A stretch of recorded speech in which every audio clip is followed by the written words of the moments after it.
Hi, I'm Dr. Jessica, your transformational sociologist. Basically, what that means is that I help people like yourselves transform your lives and craft a place in the world for you or your clients. You might be a coach that is enabling other people thrive, and I give you some information on how you can help your clients thrive. Or you might be an accountant that are very good at numbers, but you're not quite sure about your place in the world because you don't know how that fits in with the real world. Or you might be an actor wanting to progress your career. Or you might be a mom, stay-at-home mom, not figuring out what you want to do with the next stage in your life. So I help you craft your place in the world.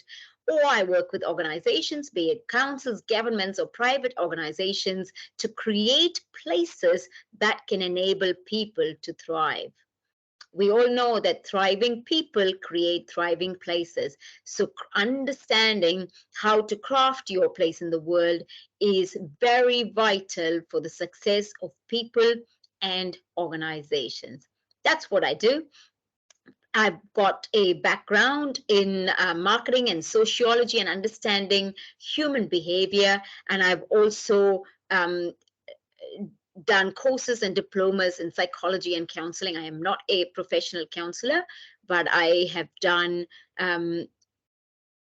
recognized qualifications to understand psychology and how counseling and how that fits in with what humans think, human behavior, and where they get to in the world. Now, enough about me. So today we're going to talk about how we can be aware of who we are, our consciousness, and how we can mold it to become the greatest versions of who we can be. Now, there are lots of people that have done research on psychology. One of the most prominent people was Sigmund Freud, and he says that there are three levels of consciousness: pre-consciousness, consciousness, and unconsciousness. Now, for example, pre-consciousness could be, at this very second, you're not probably thinking about your physical address, but if somebody asks you, oh, where do you live? Then you would immediately spurt out, my address is ABC Street, Washington Ave, Washington. That's pre-consciousness.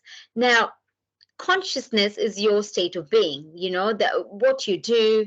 I think I'm conscious at this point in time when I'm talking to you, but to be honest, that's not it at all. There's also an unconscious level where the things that I've stored in my memory in the past can somehow enter my consciousness, and I'm perhaps not even aware of it. So that's basically various levels of consciousness. Now, there lots of researchers argue about what's right and what's wrong, but all I'm going to say here is we've got different layers of consciousness, and I'm here to tell you that you can overcome your limiting beliefs in the unconscious or the subconscious by being aware of who you are and working to awaken your greatness.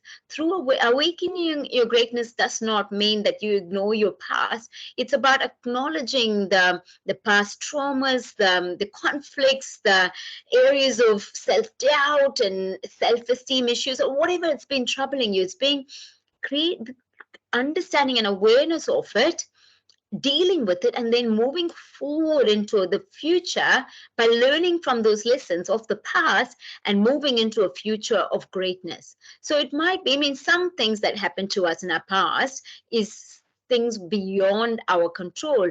Someone might have done something to you that's beyond your control, but that might be limiting you from moving forward.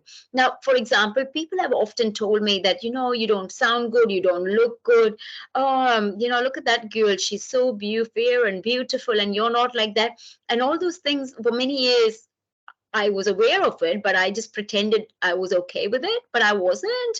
But it's only when I realized that I need to overcome those limiting beliefs did I truly shine. So whatever it is for you, figure it out and don't dwell on it and just keep moaning and groaning and let that pull you down. You can let limiting beliefs pull you down into into hell, or you can break free from it and move into greatness. But be aware, acknowledge it, and then move forward. Now, in the present as well, you might have areas that you feel that you can't move forward. So think about, there are two things really: the things you can change, things you cannot change. Write them down. What are the things that I can change? What are the things I cannot change?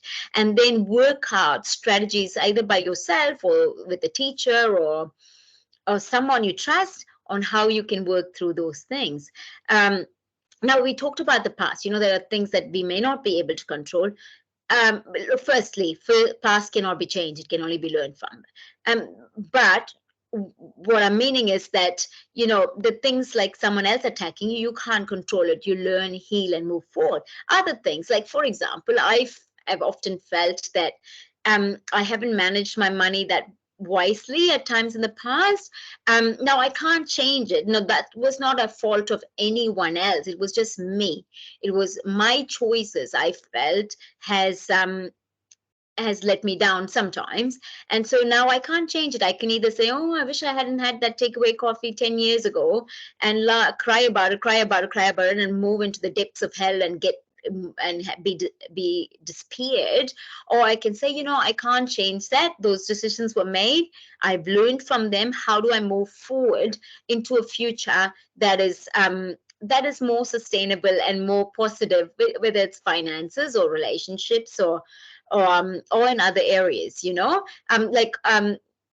Money is not something that affects just the poor. It affects everyone. Like, I read on the newspaper today, an actress, Tori Spelling, she had millions of dollars, and through the choices she made now, and she, at a point in time in her life, she was living in a trailer park. Now, I would say to Tori, if I was counseling her, if I was coaching her, not counseling her, if I was helping her transform her life, I would say, look, as long as there's breath in your body, you can change. So today is not the end of the world. Take today as the first step into a different future. Now, you may have never had the money that Tori Spelling had, but you might still have many issues that are similar to her or others. But learn from the past and move forward into the future, and always be aware of your state of consciousness. Are you truly conscious? Are you living on a real memory, or are you living on a fake memory? Oftentimes, we make up memories that are not even true. It might be even our mind playing tricks on us. You need to really be authentically aware of who you really are, so you can move forward into the future. And moving in the future, my son was asking me, oh, Mom, what will happen when I'm 60 years old? Do you think I'll be old? And, I worked through lessons with him about the aspects in the future that you need to worry about. You need to not worry, you need to consider, like saving for your future, like getting a good education today, so you can, which is an investment in yourself today that can better your future. Doing physical fitness and mental fitness, so you can have a healthier life in the future. Those are the things that you must consider today, and not, oh, will I have gray hair when I'm 65, and should I be worried about it?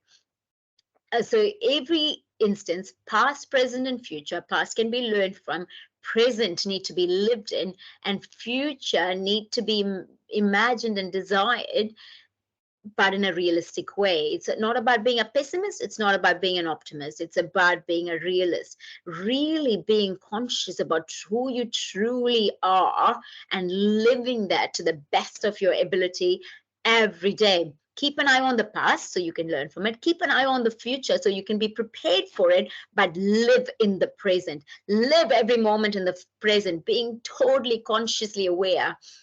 So I now, when I even go shopping, I don't just buy anything just because, I'm really conscious. There's only three kinds of things that I truly buy.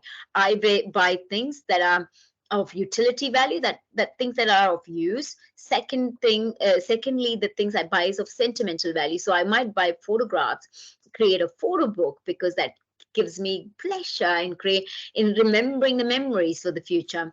Or I might spend money on a holiday, so that's memories for my children, and it's also a learning experience for my children.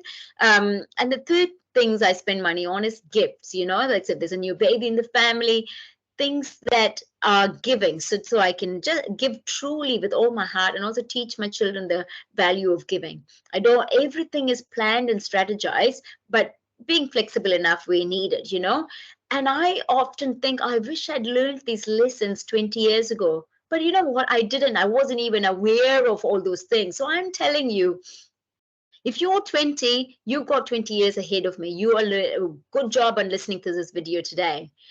But you can't change the past. I'm so thankful I've learned many lessons in my late 30s and my early 40s than in my 60s, So be thankful and move forward. But always be conscious, be aware so you can live a fulfilled life each day and every day. My friends, we only live one life. We must all create a movement of people together where we can, as one people together, live a prosperous, thriving life by empowering each other. Often when I was in, I hated my school. I'm telling you this. There was a bunch of bullied girls, even as an adult, when I talked to that one person about someone being a bully, oh, this other girl, her friend said, you shouldn't have been so sensitive about it. You know what? Bullying is real. It's okay to be sensitive about it. Bullying is not acceptable. I disliked my schooling.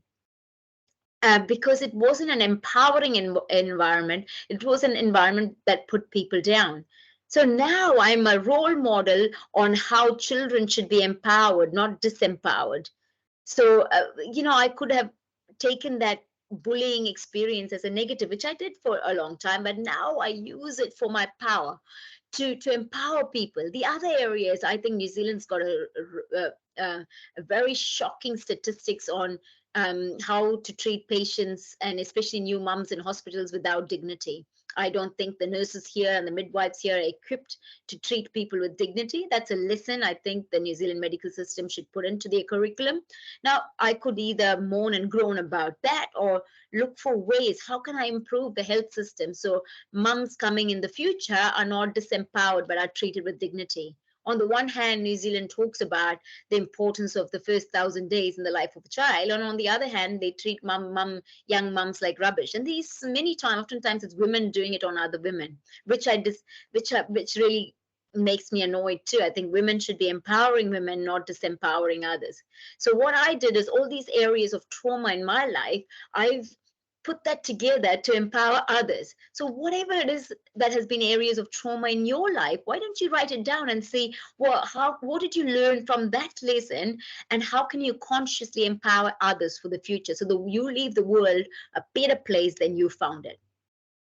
Today, my friends, I want to tell you, I want to ask you to think about your consciousness, your pre-consciousness, your consciousness, your unconsciousness, your subconsciousness, and every level of consciousness. How real are you? How are you awakening your greatness in each of these levels so you can better your life financially, health, fulfillment, and in every way, not just for your benefit, but for the benefit of your family, your community, your society, and the world. If you've liked this video, my friends, please click on subscribe and like and share this video so other people can be empowered. And also don't forget to buy my book, my latest book is called Awaken Your Greatness, Dynamic Letters of Transformation. It's the most cost-efficient way that you can transform your life. And flick me an email if you want a free session with me after you've purchased the book. Until next time, stay true, be you, and sparkle wherever you are. This is Dr. Jessica signing off.